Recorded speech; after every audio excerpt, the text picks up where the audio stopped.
The United States government has pledged continuous support for the growth of Nigeria's health sector and environment. The U.S. Consul General Will Stevens spoke on strengthening partnership between both countries during his visit to Rivers State. Senior reporter Uche Okoro reports. Mr. Will Stevens' first destination was the Rivers State University Teaching Hospital in Port Harcourt for a facility tour.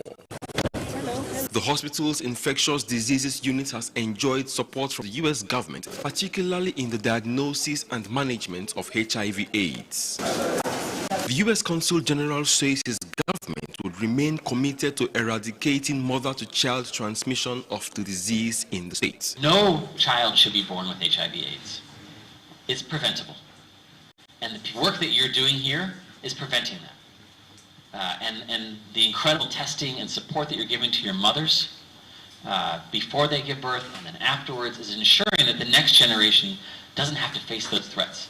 We would like to convey the appreciation of the Rivers State government to the people and the government of the United States for this support that has helped us to close tremendous gaps, significant gaps in the management, in the care that people living with HIV and AIDS receive in Rivers State.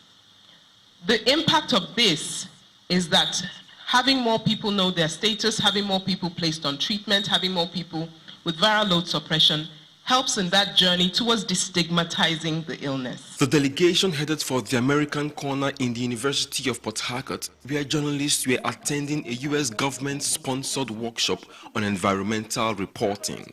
The objective is to ensure that news about the environment is data-driven through the use of technology. This way, journalists can tell stories that are factual and more impactful so that the government would be compelled to match words with action to protect the environment. We are working hard with Nigeria to ensure that Nigeria continues to make the amazing commitments that they've made to combat climate change, to reduce flaring of natural gas, to clean up the oil spills that are happening. Right here in Port Harcourt, we worked together with Nostra on oil spills. We brought in an American scientist from the EPA to work together to share expertise, because it's about partnering. Climate change is a global threat. The U.S. Consul General launched a mobile app which was developed to provide easily accessible data on air quality and oil spill in real time. Uche Okoro, TVC News, Port Harcourt.